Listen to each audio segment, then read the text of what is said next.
昨日夜韓国の知り合いから連絡が来ました。 어젯밤에 한국에 아는 사람한테 연락이 왔습니다. 日本に特別なことが起きてないのか、 일본에 특별한 무슨 일이 없는가? で何の話なのか全く分からなかったので、 그래서 무슨 말인지 전혀 몰랐기 때문에요. 詳しく聞いてみました。 그래서 구체적으로 そ 물어봤습니다. したら昨日が何か日本が滅びる、日本に何か大きな災いが起こる日だったようです。 그랬더니 어제 일본에 재앙이 오는 그런 날이었다라는 것입니다. そういう話をしてふと思ったのが、 그런 말을 나누고 나서 문득 생각이 들었는데요. 何でもない一つの言葉じゃないですか。 아무것도 아닌 그런 말 아닙니까? 7月5日 7월 5일. それを心の中に抱いて生きている人はどれほど苦しいんだろうと思いました。 그런 것을 마음에 품고 이렇게 사는 사람들이 얼마나 고통스러울까? でもう一つ思ったのが、教会の中の私たちの教会の生徒の中ではいなかっただろうかという心配もありました。 그런 중에 우리 성도들 가운데 그런 혹시 그런 걱정을 품고 있는 성도는 없었을까라는 그런 생각도 들었습니다. 何でもない言葉一つが私たちの喜びと感謝をすべて奪っていきます。 아무것도 아닌 말이 우리들의 감사와 기쁨을 모두 빼앗아 갑니다. 皆さんの心の中にあるものが 여러분들의 마음의 안에 있는 것이 聞こえてくることや目に見えるものによって動いちゃいけません。 들리는 말이나 그리고 보이는 것에 그렇게 잡혀서는 안 됩니다. 皆さんの心の中に毎日溢れなければいけない感謝と喜び、 여러분들 마음에 매일 그렇게 흘러 넘쳐야 되는 기쁨과 감사. その理由が今日皆さんに深く根付く時間になることを主の皆で祝福します。 그 이유가 여러분들 안에 깊이 뿌리 내려지는 오늘 하루가 되기를 축복드립니다. 今日、麦秋感謝手術です。 오늘 맥주 감사주일입니다. 厳密に言うと、麦秋感謝手術も11月の収穫感謝手術も聖書で語っている麦秋祭や収穫祭とは違う祭りです。 엄밀히 말씀드리면은 이 맥주 감사주일이나 11월 달에는 추수 감사주일도 성경에서 말하는 그런 주일과 다릅니다. 聖書で言っているその麦秋祭と収穫祭とは違う祭りです。 성경이 말하는 맥주 감사주일과 추수 감사주일과 다릅니다. 今私たちは旧約のその祭りを守っているわけではありません。 우리들은 지금 구약에서 말하고 있는 그 축일, 그 절기를 말하고 있는 것이 아닙니다. それを守っているのではありません。 그것을 지키고 있는 것이 아닙니다. 旧約の祭りはキリストを表すために神が与えられたものであったため、 구약에 있는 그 절기는 그리스도를 나타내기 위해서 하나님께서 주신 것이고, キリストが来られたと同時に全てのその祭り日も終わりました。 그리고 그리스도께서 오셔서 모든 절기 그리고 그날도 다 끝났습니다. その3つの祭りの奥義はキリストの中にいる私たちの中にも望まれているわけです。 그 세 가지 절기는 우리 안에 있는 그리스도를 말미암아 그게 다 끝났습니다. 3つの祭りは守るものじゃなくて、すでに私たちの人生に望まれた祝福なんです。 그 세 절기는 그렇기 때문에 우리들이 지키는 것이 아니라 우리들 인생에 이미 임했습니다. しかし復活祭やクリスマスなどを通して神様にもう一度感謝を捧げたり、 그런데 부활절이라든가 크리스마스를 통해서 하나님께 다시 한번 감사를 드리고, またこのような麦秋感謝手術や収穫感謝祭を通して聖書の感謝の流れを受け継いでいます。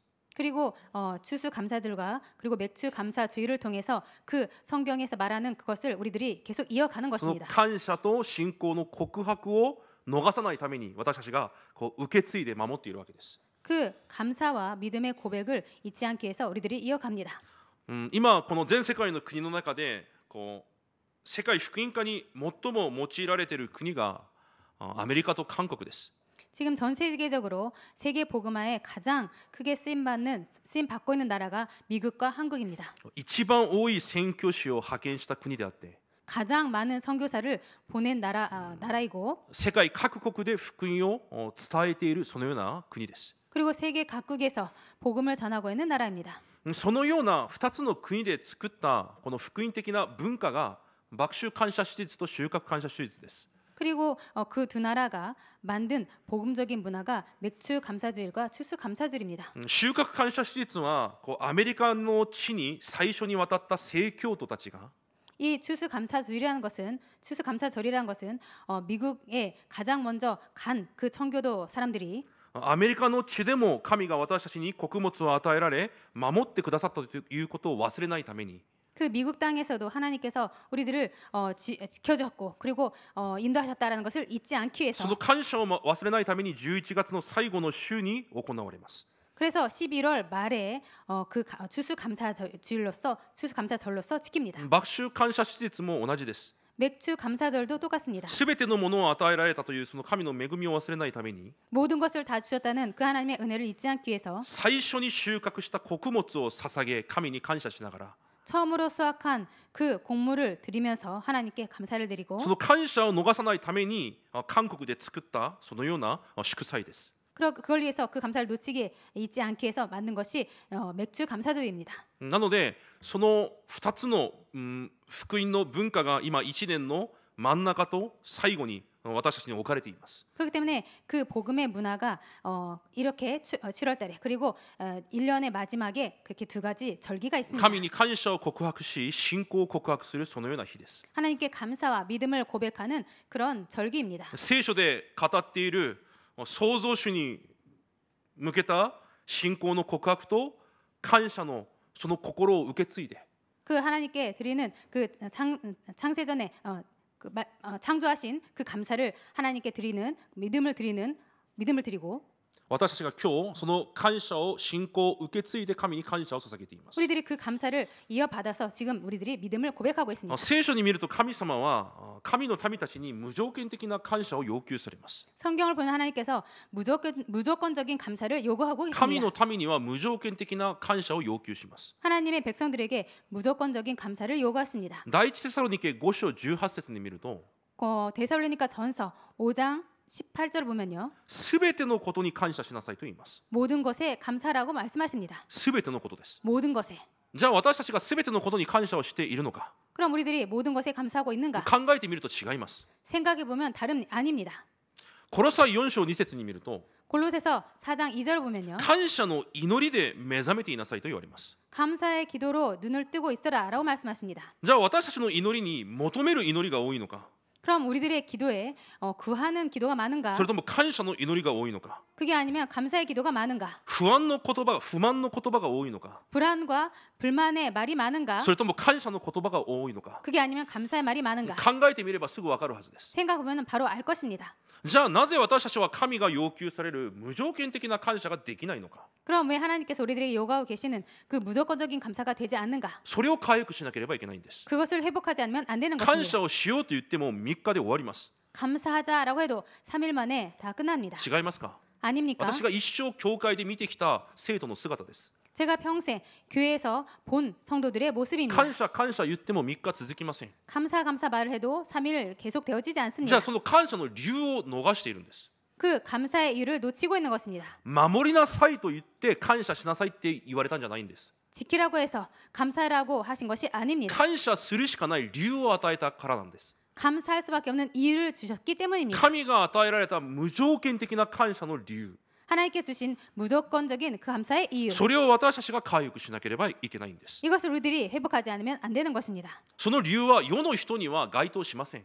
이것은 세상 사람들에게는 해당되지 않습니다. 神のためにだけ該当する神の要求です。 하나님의 백성에게만 해당되는 하나님의 요구입니다. 皆さんが神の民で間違いないなら 여러분들께서 하나님의 백성임에 틀림없다면 皆さんは必ずこの理由を持って生きていかなければいけません。 여러분들은 반드시 이 이유를 갖고 살아가지 않으면 안 됩니다. この理由が皆さんの中になければ 이 이유가 여러분들 안에 없으면 全てのことを通して皆さんの感謝は奪われていきます。 모든 것을 통해서 여러분들의 감사를 뺏어갑니다. 今日その理由を回復される日になることを主の皆で祝福します。 오늘 이 이유를 발견하시는 그런 날이 되시기를 주님의 이름으로 축복드립니다. じゃあ全てのことに無条件的に感謝してもいい理由は何なのか。 그럼 모든 것에 무조건적으로 감사해도 될 그 이유가 무엇인가? 必ず神の民にはその理由があります。 반드시 하나님 백성에게는 그 이유가 있습니다. それを皆さんが絶対に逃さないでください。 이것을 여러분들께서 절대로 놓치지 마시기 바랍니다. 麦秋感謝手術はその理由を見つけるんです。 맥주 감사 주일에 이 이유를 찾는 것입니다. 私は生まれた時から教会で育ったため 저는 태어나자마자 교회에서 자랐기 때문에요. 神を信じているという人をあまりにも多く見てきました。 하나님을 믿는다는 사람을 많이 봤습니다. 皆さんよりはるかに多くの生徒を見てきました。 여러분들보다 더 훨씬 많은 사람들을 봤습니다. はるかに多い生徒たちの声や話を聞いてきました。 훨씬 여러분들보다 더 훨씬 많은 사람들의 그런 생각과 모습을 봤습니다. この前にも言ったように、私がそこで結論を下ろしたことがあります。 지난번에도 제가 말씀드렸다시피 거기에 제가 결단을 내린 것이 있습니다. 本当にクリスチャンたちはこの世で一番利己主義です。 정말로 크리스찬들은 이 세상에서 가장 이기적입니다. 私はそう見ました。 저는 그렇게 봤습니다. 教会に通っているという人が 교회에 다닌다는 사람들이 一番利己主義です。 가장 이기적입니다. なんでそう変わったのかは分かりませんが、 왜 그렇게 바뀌었는지 알 수 없습니다만 いつも祝福祝福を求めているからなのか、 항상 축복 그렇게 원하고 있어서인지 だから日頃は全く感謝がありません。 그렇기 때문에 평소에는 전혀 감사가 없습니다. いつも言葉にはあの人この人、 항상 말로는 저 사람 이 사람 このことあのこと、 이것 저것 この問題あの問題、 이 문제 저 문제 毎日もどかしさが心の中にあります。 항상 답답함이 마음에 있습니다. もどかしさが毎日心にあるんです。 그 답답함이 매일 마음에 있는 것입니다. なぜでしょうか。 왜일까요? 神の人が 하나님의 사람이 無条件的な感謝ができると約束された神の人が 무조건적인 감사를 할 수 있다고 그렇게 말씀을 주신 하나님의 사람이 なぜその神の人の心には毎日そのもどかしさがあるのか。 왜 그런 하나님의 사람에게 매일 그 답답함이 있는가? それで感謝祭を迎えます。 그렇게 감사절을 맞이합니다. 感謝しよう感謝しようと言います。 감사하자 그렇게 말을 합니다. 本当に3日しか続きません。 정말로 3일밖에 안 갑니다. うまく続いても1週間でしょうか。 잘 많이 가도 일주일일까요? そして元の姿に戻っていきます。 그리고 원래 모습으로 돌아갑니다. 感謝しようが重要なんじゃないんです。 감사자가 중요한 것이 感 아닙니다. 謝の理由を私の中に刻印するんです。 감사의 이유를 내 안에 각인시키는 것입니다. 私の心が 내 마음이 感謝の理由に根を下ろすことができないと、 감사의 이유에 그 뿌리를 내리지 않으면 感謝の実は実ることができないんです。 감사의 열매는 맺혀지지 않습니다. 何に根を下ろしているのか。 무엇에 뿌리를 내리고 있는가? 私の考えが心が 내 생각과 내 마음이 何に根を下ろしているのか。 무엇에 뿌리를 내리고 있는가? 根を下ろしているところから実は実るようになるんです。 뿌리를 내린 곳에서부터 열매는 맺게 되어 있습니다. 感謝するしかない神の理由に根を下ろす一日になることを主の皆で祝福します。 감사할 수밖에 없는 그 감사의 이유에 뿌리를 내리시는 오늘 하루가 되기를 주님의 이름으로 축복드립니다. 神がくださった福音の中から理由を見つけることができないと絶対感謝持続できません。 하나님께서 주신 이 복음의 그 감사의 이유에 뿌리를 내리지 않으면 절대로 지속할 수 없습니다. 感謝祭にだけ叫ぶ感謝じゃなくて、 감사절에만 소리를 그렇게 지르는 그런 것이 아니라 365日感謝の中で生きていく皆さんに新しく生まれ変わる礼拝となることを主の皆で祝福します。 365일 감사할 수 있는 그런 여러분들로 거듭나시기를 주님의 이름으로 축복드립니다. 感謝の理由を今日3つに分けて紹介します。 오늘 그 감사의 이유에 대해서 세 가지로 나눠서 말씀드리겠습니다. まず1つ目の感謝の理由です。 먼저 첫 번째 감사의 이유입니다. 死んで当然な私のようなものを生かされた。 죽을 수밖에 없는 나를 하나님께서 살리셨다. その神の義が私たちの最初の感謝の理由です。 그 하나님의 의가 우리들의 첫 번째 감사의 이유입니다. 今日本文19節に見ると、 오늘 본문 19절 보면요. ヨセフは正しい人であったと書いてあります。 요셉은 의로운 사람이라라고 써 있습니다. 韓国語の聖書では義と認められた人であった。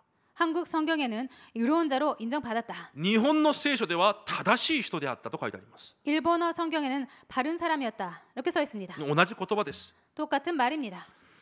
当時イスラエル人にとって 당시에 이스라엘 사람들에게 있어서 正しい人、 바른 사람, 義と認められた人 의로운 사람, というのはいい人じゃないんです。 그런 사람은 좋은 사람이 아닙니다. 神の律法をよく守っている人が義人だったんです。 하나님의 율법을 바로 잘 지키는 사람이 의로운 사람이었습니다. それを正しい人だと今日聖書は紹介しています。 이 사람을 성경은 의로운 사람, 바른 사람이라고 성경이 그렇게 소개하고 それが 있습니다. イスラエル人にとっての正しいという意味なんです。 이것이 이스라엘 사람들에게 있어서 바르다, 의롭다라는 뜻입니다. 今日ヨセフには結婚を約束した家内がいました。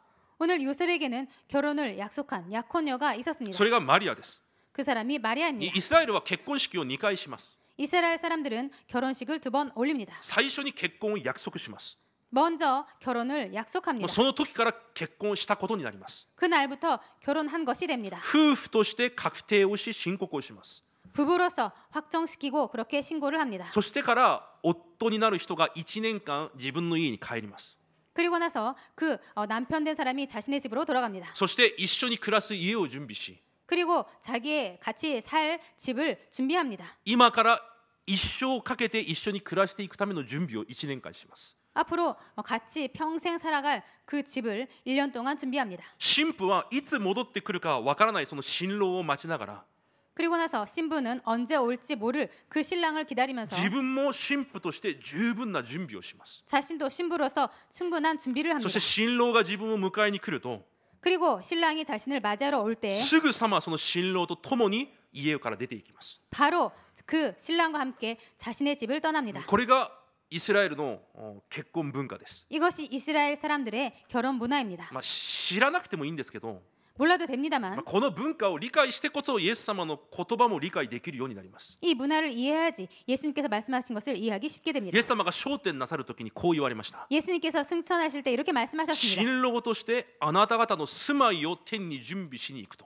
신랑으로서 너희들이 살 곳을 그 거처를 내가 하늘에 준비하러 간다. また私たちは新婦として 그리고 우리들은 신부로서 いつ来られるかわからない新郎のために 언제 오실지 모를 그 신랑을 위해서 灯火と油を毎日準備していなければいけないと。 그 등과 기름을 매일 준비해야 된다고. 聖書で灯火は御言葉です。 성경에서 그 등불은 말씀입니다. 油は祈りです。 그리고 그 기름은 기도입니다. この2つがないと私たちの暮らしは崩れます。 이 두 가지가 없으면 우리들의 삶은 무너집니다. どうであれそのように結婚を約束して一緒に暮らすことを準備していたヨセフでした。 그렇게 아무튼 간에 이렇게 결혼을 약속하고 준비한 두 사람이었습니다. そのヨセフが準備をしていたのにマリアが妊娠したという話が聞こえてきたんです。 요셉이 그렇게 준비를 하고 있는데 마리아가 잉태된 것을 듣게 됩니다. じゃあ神の律法通りなら 그렇다면 하나님의 율법대로라면 どうしなければいけないのかというと、 어떻게 해야 되냐면요. 出エジプト記に書いてあるように 출애굽기에 써 있듯이 マリアを人々の前に連れ出して 마리아를 사람들 앞으로 끌고 와서 人々と一緒に石を投げて殺さなければいけないんです。 사람들과 같이 돌로 쳐서 죽이지 않으면 안 되는 それ 것입니다. がイスラエルの律法です。 이것이 이스라엘의 율법이었습니다. じゃあこのヨセフが本当に正しい人、書いてある通り正しい人であるなら 그렇다면 요셉이 성경 말 써 있듯이 바른 사람이라면 義と認められた人であるなら 의로운 사람이라면 そのマリアを出して石で撃ち殺さなければいけないんです。 그 마리아를 끌고 와서 돌로 쳐 죽이지 않으면 안 되는 しかし 것입니다. 今日読んだ聖書に見ると 그런데 오늘 읽은 성경을 보면요. ヨセフは正しい人でマリアを晒し者にしたくなかったので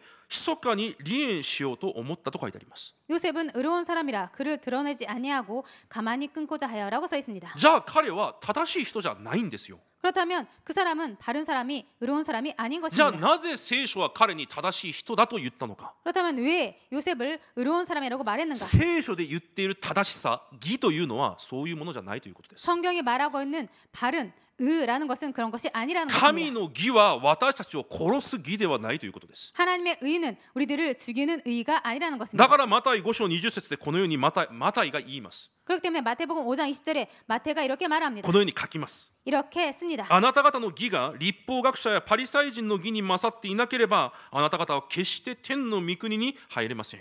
너희 의가 서기관과 바리새인보다 더 낫지 못하면 결코 천국에 들어가지 못하리라. 聖書の義は人間の義とは全く異なるということです。 성경의 의는 인간의 의와 완전히 다르다는 じゃあ 것입니다. 聖書で語っている神の義とは何なのか。 그럼 성경이 말하고 있는 하나님의 의란 무엇인가? ローマ3章22節23節で言います。 로마서 3장 22절부터 23절에 말합니다. 神の義はすべての人に差別がない義であると言います。 모든 믿는 자에게 미치는 하나님의 의니 자비를 없느니라. こんな人はダメ、 이런 사람은 안 돼. あんな人はダメ、 저런 사람은 안 そうい 돼. う差別がある義ではないと聖書が言います。 그런 차별이 있는 것이 아니라는 것입니다. イエス・キリストを信じるすべての者に 예수 그리스도를 믿는 모든 사람에게 何の差別もなく与えられる神の義だと聖書は言います。 아무런 차별 없이 하나님께서 주시는 하나님의 의라는 その 것입니다. 理由が何ですか。 그 이유가 무엇입니까? 23節に言われます。 23절에 말합니다. すべての人が罪を犯したため、 모든 사람이 죄를 지었기 때문에 すべての人が神の前では罪人だから。 모든 사람이 하나님 앞에서 죄인이기 때문에 どんな人であっても 어떤 사람이든 神から離れている人間の現在という問題を避けて通ることができないんです。 하나님을 떠난 인간에게 온 그 죄를 죄에서 벗어날 수 없게 됩니다. 現在という罪を避けて通ることができない。 원죄라는 이 죄를 그렇게 피해서 피할 수가 없습니다. どんな人間も神の前では罪人であって罪がない人間がいないからだと言います。 어떤 인간이라도 하나님 앞에서 죄인이고 그 죄에서 벗어날 수 없다라는 것입니다. 人間の義というのは何ですか？ 인간의 의란 무엇입니까? この人はこれを間違えてる。 이 사람은 이것을 틀렸어. あの人はあれを間違えてる。 저 사람은 저것이 틀렸어. それによって罪に定めます。 이렇게 죄로 정합니다. それはすべての人を殺す義です。 이것은 모든 사람을 죽이는 그 의입니다. しかし誰であっても罪がない人間がいないと神が言います。 그런데 누구든지 죄가 없는 사람이 없다고 하나님께서 말씀하십니다. 誰であっても神の前で間違いがない人がいないと神が言われるんです。 누구든 하나님 앞에서 잘못한 자가 없다라고 하나님께서 말씀하십니다. もしその基準で私たちが神の前に立つなら 만약에 그 기준으로 우리들이 하나님 앞에 선다면 私たちもまた神の前で死ぬしかないんです。 우리들도 또 하나님 앞에서 죽을 수밖에 없습니다. じゃあ神がその人間を生かすためにはどうすればいいんですか？ 그런 그 사람들을 하나님 앞에서 살리기 위해서 어떻게 해야 됩니까? 私たち人間罪人しかいない人間を生かすためには神がどうすればいいんですか？ 죄인밖에 없는 우리 인간을 살리기 위해서 하나님께서 어떻게 하셔야 됩니까? その罪を覆うしかないんです。 그 죄를 덮을 수밖에 없습니다. その罪をすべて許すしかないんです。 그 죄를 모두 용서할 수밖에 없습니다. だからイエス様が私たちにもこのように言われたんです。 그렇기 때문에 예수님께서 우리들에게도 이렇게 말씀하셨습니다. 7回を70倍にするまで許しなさいと。 7번을 70번 그렇게 70배로 그렇게 용서해라. 罪を許さない限り 죄를 용서하지 않는 한, 罪を覆わない限り 죄를 덮지 않는 한 神の前で生き残ることができる人間がいないからです。 하나님 앞에서 살아남을 수 있는 사람이 없기 때문입니다. だからその神の義をこの地に送られたと言います。 그렇기 때문에 그 하나님의 의를 이 땅에 보내셨다고 하셨습니다. 罪に定めて殺す義じゃなくて 죄로 정해서 죽이는 의가 아니라 すべての罪から生かす義を送られたと言います。 모든 의에서 죄에서 살리는 의를 보냈다라는 것입니다. その義が私たちの救い主イエス・キリストです。 그 의가 구원주 우리들의 예수 그리스도십니다. 今日21節に見るとこのように言われます。 오늘 21절 보면 이렇게 써 있습니다. 男の子を産みます。その名をイエスとつけなさい。この方がご自分の民をその罪からお救いになるのです。 아들을 낳으리니 이름을 예수라 하라. 이는 그가 자기 백성을 그들의 죄에서 구원할 자이심이라 하니라. 私たちを愛される神は 우리들을 사랑하신 하나님이 私たちが神の義だけを信じれば 우리들이 하나님의 의만 믿으면 私のすべての罪と咎を覆われて 우리들의 모든 죄와 허물을 덮으시고 神の子供として私たちを救われ 하나님의 자녀로서 우리들을 구원하시고 すべての罪を許され私たちを救われると約束されるんです。 모든 죄를 용서하시고 우리들을 구원하신다고 약속하셨습니다. その神の義 그 하나님의 의, その神の義が私たちの命イエス・キリストであると聖書は語っているんです。 그 의가 우리들의 생명 예수 그리스도라고 성경이 だ 말합니다. から私たちが今生きているのは 그래서 우리들이 지금 살고 있는 것은 命であるイエス・キリストが私の中におられるからなんです。 생명 대신 예수 그리스도가 우리 안에 와 계시기 때문입니다. 命であるキリストが私の中におられるから神が恵みを与えながら私たちを生かしているんです。 생명된 예수 그리스도께서 우리 안에 와 계시기 때문에 하나님께서 은혜를 주시고 인도하시고 계시는 것입니다. 第一コリント15章3節でこのように言います。 고린도전서 15장 3절에 이렇게 말하고 キリ 있습니다. ストが私たちの罪のために十字架で死なれたと。 그리스도께서 우리 죄를 위하여 십자가에서 죽으셨다고. エペソ2章1節ではこのように言います。 에베소서 2장 1절에는 이렇게 말합니다. 神の義であるキリストが私たち罪と咎で死んでいた私たちを生かされたと言います。 그리스도 대신 예수님께서 우리들의 허물과 죄로 죽었던 우리를 살리셨다고 말하고 있습니다. だからローマ6章14節から見ると 그렇기 때문에 로마서 6장 14절을 보면요. このように言います。 이렇게 말합니다. 罪があなた方を支配することはありません。 죄가 너희를 주장하지 못한다. あなた方が律法の下にではなく恵みの下にあるのですと言います。 이는 너희가 법 아래 있지 아니하고 은혜 아래에 있음이라. 聖書で語っている罪は悪いことをしているのが罪じゃないんです。 성경이 말하는 죄는 나쁜 짓을 한 그것이 아닙니다. 人間の根源から人間が離れたことが罪だと聖書は言います。 인간의 근원에서 떠나 있는 것이 성경은 죄라고 말합니다. 人間の根源である創造主神から離れたことが罪だと言います。 인간의 근원인 그 창조주 하나님에서 떠난 것이 죄라고 말합니다. その罪によって呪い災いの中で生きていくしかない人間なんです。 그 죄로 인하여 저주 재앙 가운데 살아갈 수밖에 없는 だから 인간입니다. 何とか生き残らなければいけません。 그렇다면 어떻게든지 살아남아야 됩니다. 生き残る方法がわからないんです。 살아남는 방법을 だ 모릅니다. から偶像崇拝という罪も犯します。 그렇기 때문에 우상 숭배라는 죄도 また 짓게 됩니다. あれこれ目に見える罪を犯しながら生き残るように生きていくんです。 그리고 이것저것 죄를 지으면서 살아가게 됩니다. しかしこれ以上その罪が私たちを支配しないと言います。 그런데 더 이상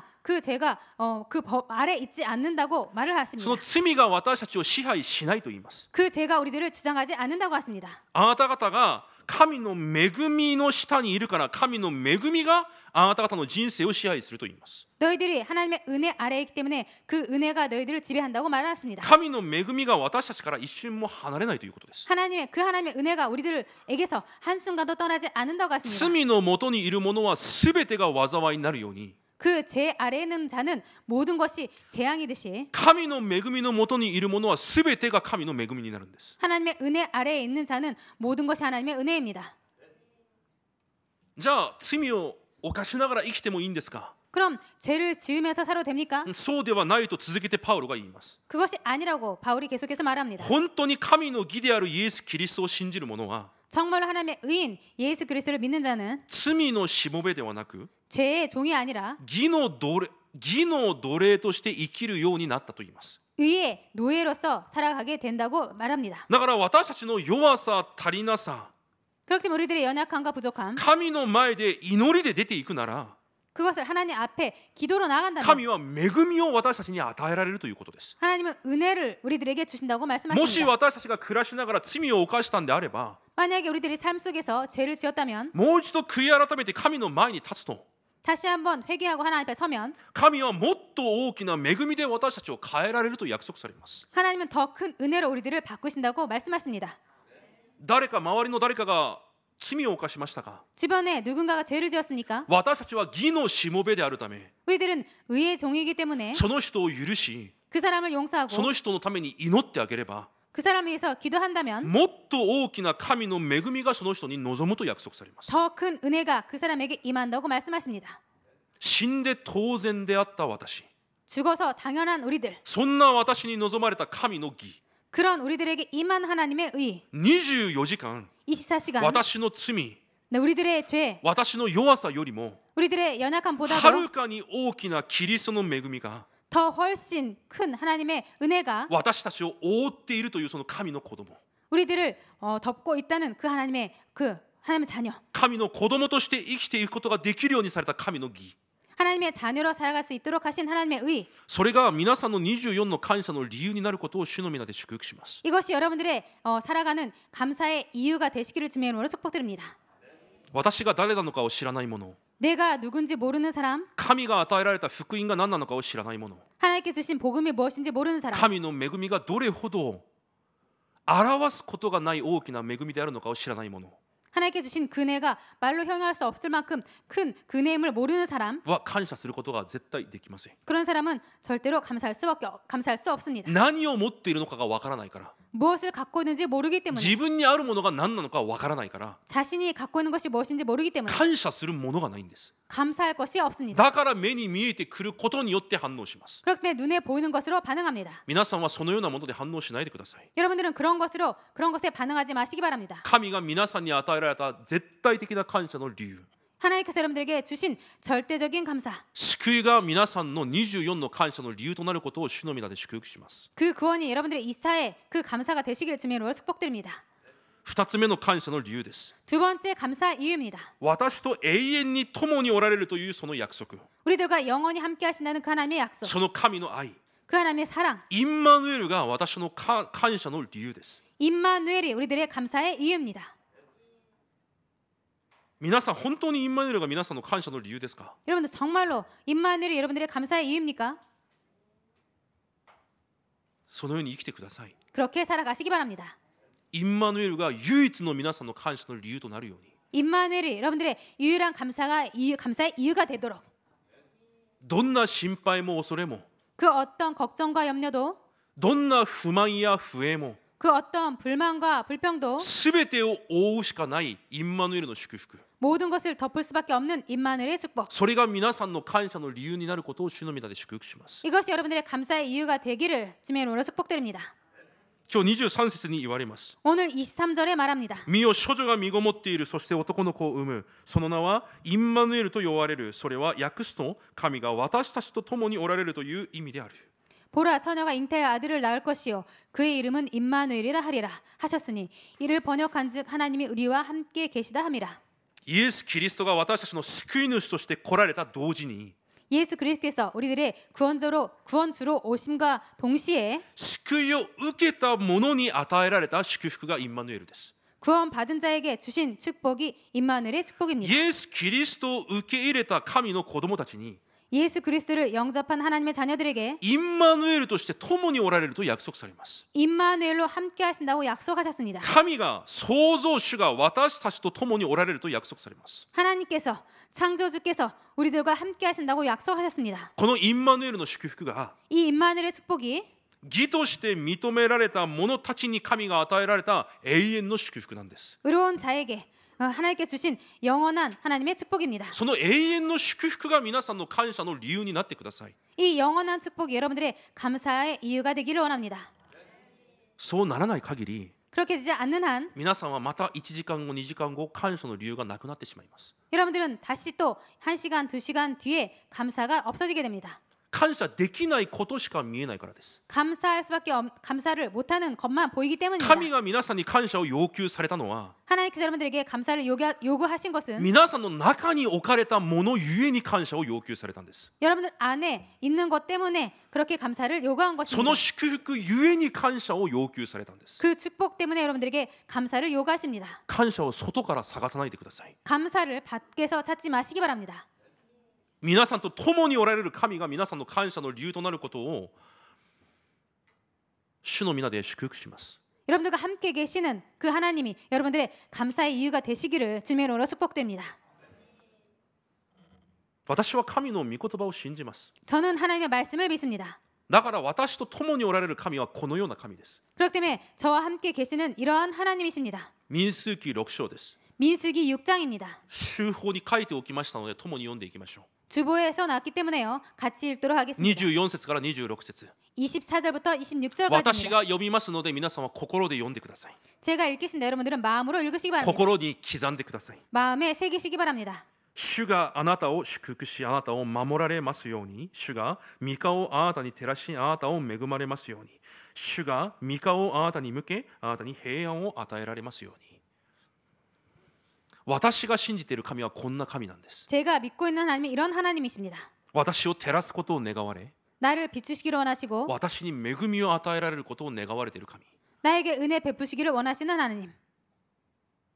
神の御顔を私に照らし 하나님의 그 얼굴을 나에게 비추시고 いつでも私を守られ恵みを与えたいと願っている神様 항상 나를 지키시고 은혜 베푸시기를 원하시는 하나님. いつも神の顔を私に向けて 항상 하나님의 얼굴을 나에게 비추시고 いつも私に平安を与えることを願われている神様 항상 평강 주시기를 원하시는 하나님. 私の中にいる神はこういう神です 제 안에 있는 하나님은 이런 それ 하나님이십니다. を願われると言われます 그것을 하나님께서 원하신다는 것입니다. 私の中にいる神が 내 안에 계신 하나님이 私に恵みを与え 나에게 은혜를 주시고 私に平安を与え 나에게 평강을 주시고 私を守られることを願われていると言われます 나를 지키시기를 원하신다는 것입니다.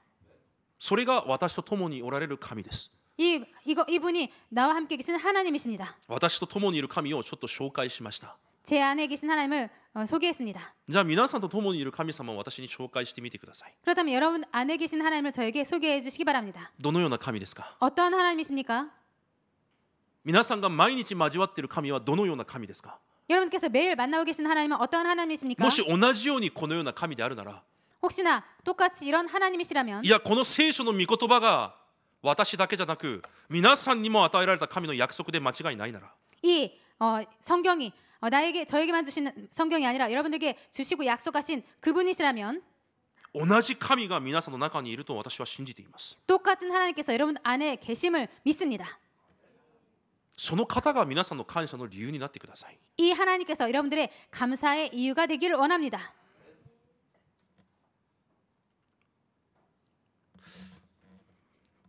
こう以前もう何年前ですね、何年か前に、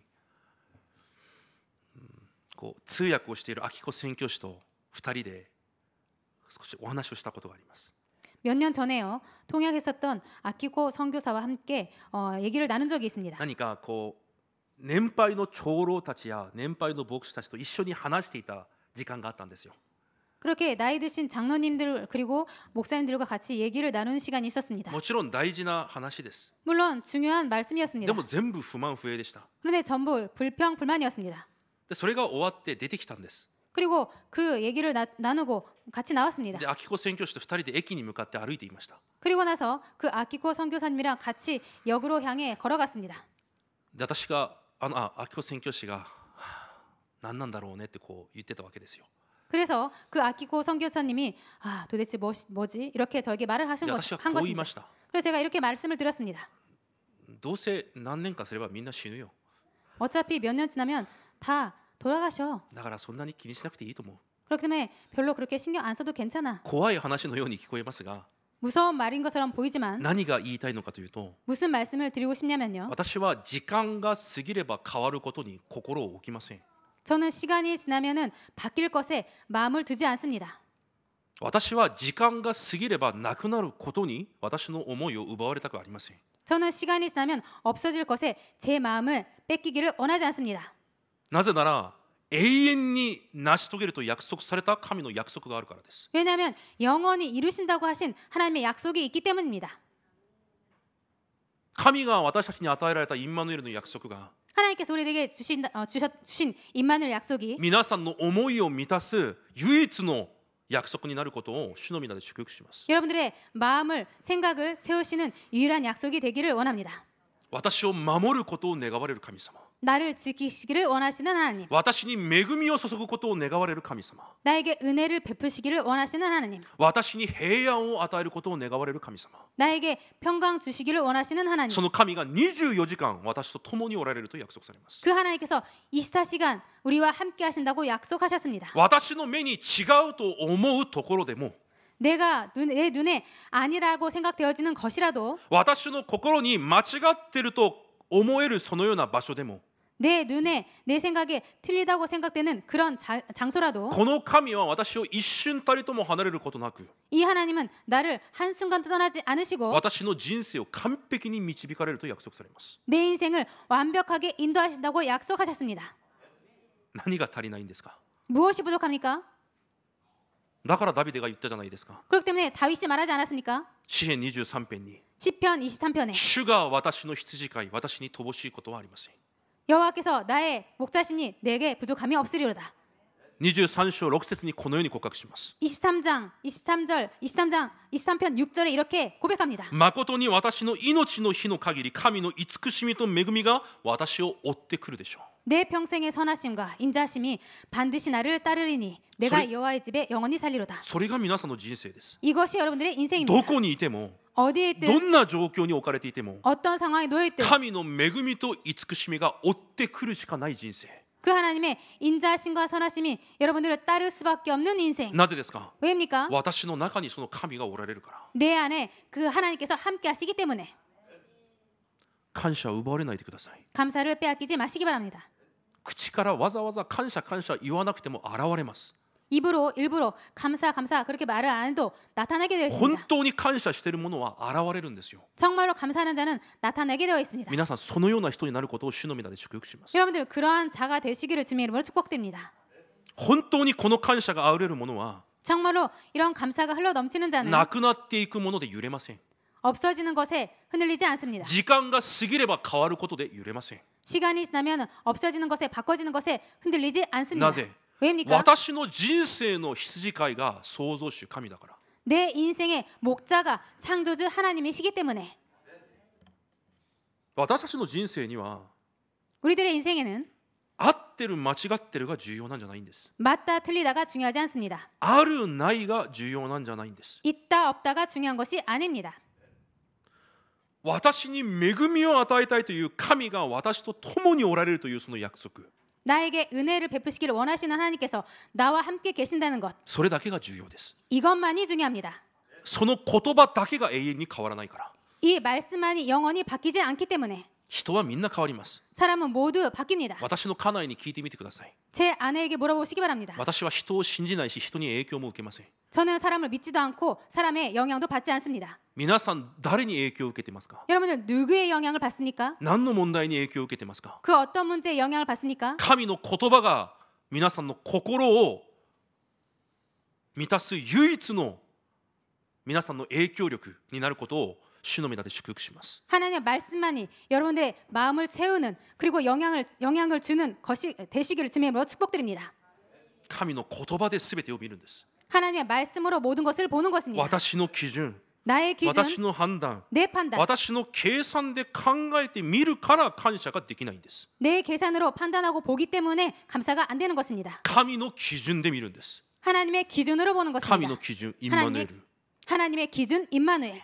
だから濡れ衣を着せられても大丈夫なんです。 그렇기 때문에 누명을 써도 괜찮습니다. 不利益があっても大丈夫なんです。 불이익이 있어도 괜찮습니다. 逃げ回っても大丈夫なんです。 도망 다녀도 괜찮은 것입니다. すべても奪われても大丈夫なんです。 모든 것을 빼앗겨도 い 괜찮습니다. や、関係がないんです。 아니요, 상관이 없는 것입니다. 私の基準がインマヌエルだから。 나의 기준이 임마누엘이기 때문에.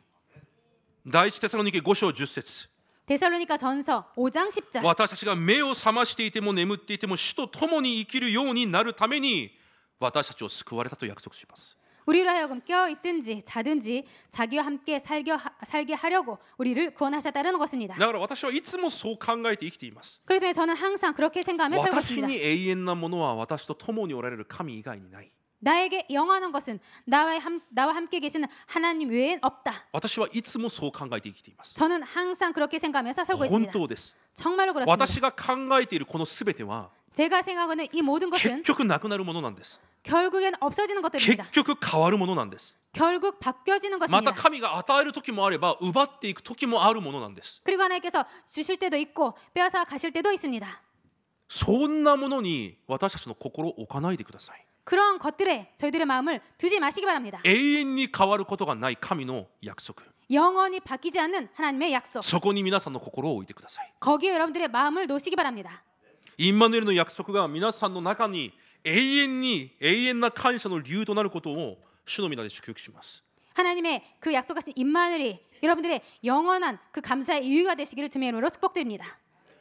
最後3番目の理由です。 마지막으로 세 번째 이유입니다. そのような私の人生を 그러한 우리들의 인생을 神の契約が成就される道へ、 하나님의 언약이 성취되는 길로, それも神と共に歩む人生になるようにされました。 그것도 하나님과 함께 걷는 인생으로 삼아주셨습니다. また1章24、25に見ると 마태복음 1장 24절 25절 보면요. ヨセフがその御使いから話を聞いて命じた通りにしたと言います。 그 요셉이 그 주의 사자가 분부한 대로 행했다라고 써 있습니다. 処女が身ごもりました。 처녀가 잉태했습니다. そんな女と結婚するということは 그런 처녀와 그런 여자와 결혼한다는 것은 当時イスラエルの社会では 당시 이스라엘 사회에서는 犯罪なんですよ。 범죄입니다.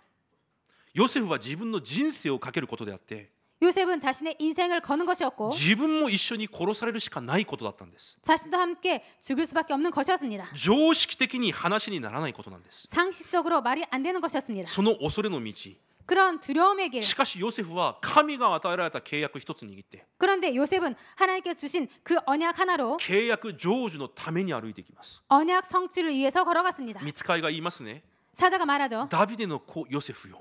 다윗의 자손 요셉아.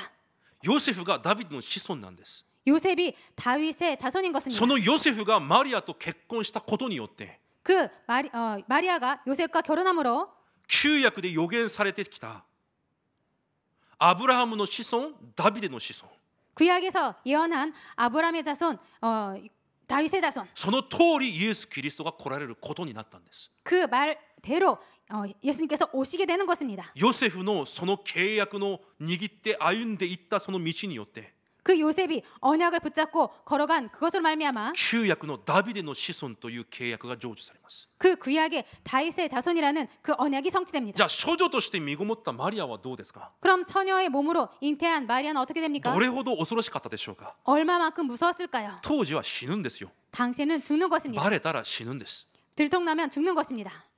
しかしマリアはこのように告白します。 그런데 마리아는 이렇게 고백합니다. そして契約の道を歩いていきます。 그리고 언약의 길을 걸어갑니다. ルカ1章46節から50節です。 누가복음 1장 46절부터 50절입니다. 週報に書いておきましたので、 주보에 써놨습니다. 私が読むので皆さんも目で追いながら心で読んでください。 제가 읽겠습니다. 여러분들도 눈으로 같이 읽으시기 바랍니다. マリアは言った。私の魂は主をあがめ、私の霊は私の救い主である神をたたえます。この癒しい橋ために目をとどめてくださったからです。ご覧ください。今から後どの時代の人々も私を幸いなものと呼ぶでしょう。力ある方が私に大きなことをしてくださったからです。主の憐れみは代々世々にわたって主を恐れる者に及びます。アメン。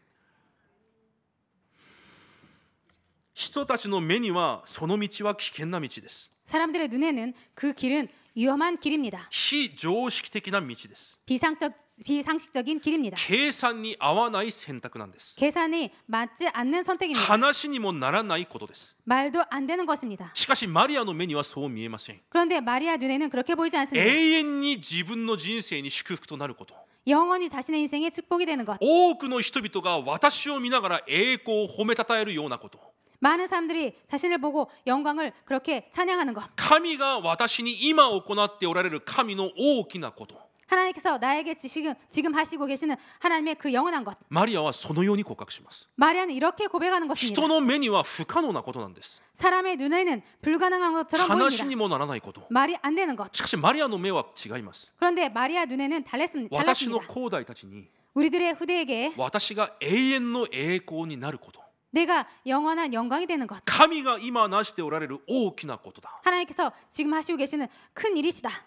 こんな癒しい私に目をとどまれ。 이렇게 비천한 나를 돌보셨다. 今インマヌエルと共におられるその人生が 지금 임마누엘로 함께 하시는 그런 인생이 神のこの大きなことに用いられることに 하나님의 이 큰 일에 쓰임 받는 것이 喜びながら感謝しながらその道を歩んでいきます。 그래서 기쁨으로 그 길을 걸어가겠습니다.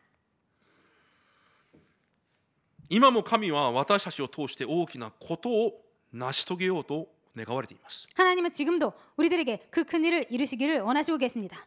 皆さんに神は大きなことを始めようとされています。 여러분들에게 그 큰 일을 시작하려고 하십니다. 絶対救われることができない私。 절대로 구원받을 수 없는 우리들. しかし神の義キリストによって私を救われ 그런데 하나님의 의 그리스도로 우리를 구원하시고 私を神の子供とされ 우리들을 하나님의 자녀로 삼으시고 私の人生を神の恵み慈しみの中に置かれその中で生きていくようにされました。 우리들을 하나님의 그 은혜, 그 선하심, 인자하심으로 우리들을 부르시고 인도하시고 계십니다. いつでも私に一番良いものを与えられることを願う神様。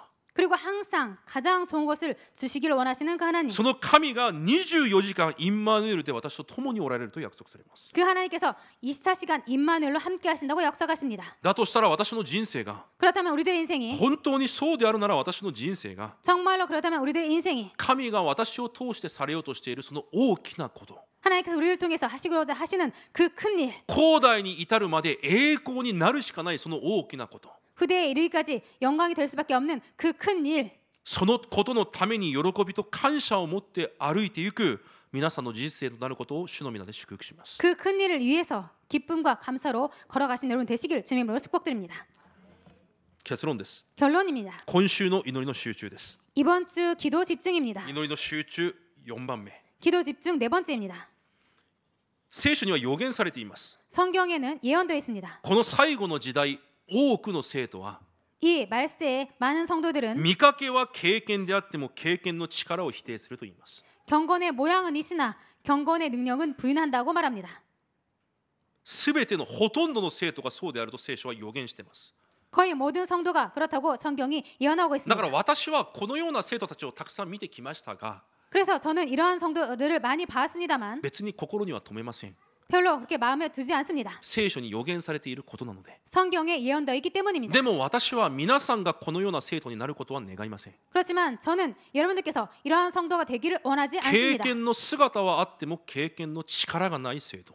경건의 모양은 있으나 경건의 능력은 부인하는 성도. 言い換えます。 말을 바꾸겠습니다. 信仰生活をする姿はあります。 신앙생활을 하는 모습은 있습니다. 信仰生活をしているように思えます。 신앙생활을 하는 것처럼 보입니다. 信仰がとても良いように見えます。 믿음이 아주 좋은 것처럼 보입니다. 教会に長く通ったように見えます。 교회를 오래 다닌 것처럼 보입니다. でも心の中に御言葉から来る力がない。 그런데 마음에 그 말씀에서 오는 능력이 없다. 感謝がない。 감사가 없다. 喜びがない。 기쁨이 없다. 確信がない。 확신이 없다. そういう生徒に皆さんがならないことを願います。 그런 성도가 여러분들 되지 않기를 원합니다.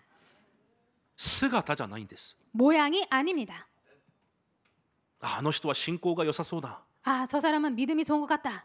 正直な話、本当に信仰がいい人見たことはありません。 정말로 솔직히 말씀드려서 믿음이 정말로 좋은 사람 본 적이 없습니다. みんないいように見えるだけです。 그냥 좋은 것처럼 보일 뿐입니다. 心の中に確信がありません。 마음 안에 확신이 없습니다. 力もありません。 힘도 없습니다. 余裕もありません。 여유도 없습니다. 喜びもありません。 기쁨도 없습니다. 感謝もありません。 감사도 없습니다. なぜでしょうか。 왜일까요? 経験の力がないからです。 경건의 능력이 부족하기 때문입니다. 黙想と祈りがないからです。 묵상과 기도가 없기 私の 때문입니다. 中の力は黙想からしか来ないんです。 내 안에 있는 능력은 묵상에서밖에 永 오지 遠 않습니다. な神の御言葉からしか私の力は来ないんです。 영원한 하나님의 그 말씀에서만 그 능력은 오지 않습니다. 祈りを通してのみ力を受けることができるんです。 기도로만 능력을 받을 수 で 있습니다. も黙想と祈りがない。 그런데 묵상과 기도가 없다. 私の考えで計算で生きている。 내 생각과 내 계산으로 살아간다. 私の力で生きているからです。 내 능력으로 살아가기 때문입니다. だからこの第2テモテ3章4節に言います。 그렇기 때문에 디모데후서 3장 5절에 말합니다. なぜそうなっているのか。 왜 그렇게 하는가? 神を愛することより 하나님을 사랑하는 것보다 この世を愛しているから。 이 세상을 사랑하기 때문에 神を愛しているよりこの世を愛しているから。 하나님을 사랑하는 것보다 이 세상을 사랑하기 こ 때문에 の世の快楽を愛しているから。 이 세상의 쾌락을 사랑하기 때문에 この世の楽を 이 세상의 그 편함을 愛しているから。 그것을 사랑하기 때문에 だから経験の力がないと言います。 그렇기 때문에 경건의 능력이 없다고 합니다. 黙想と祈りを回復され、 묵상과 기도를 회복하셔서 感謝が満ち溢れる皆さんになることを主の皆で祝福します。 감사가 흘러 넘치는 여러분 되시기를 주님의 이름으로 축복드립니다. お祈りします。 기도하겠습니다. 神様感謝します。 하나님 감사드립니다. 私を救われたこと、 우리들을 구원하신 것, 今共におられること、 지금 함께 계시는 것, 私を通して大きなことをなさるというその約束、 나를 통해서 큰 일을 행하신다는 그 약속, それが私の無条件的な感謝の理由となるように祝福してください。 그것이 우리들의 무조건적인 감사의 이유가 되도록 인도하여 주옵소서.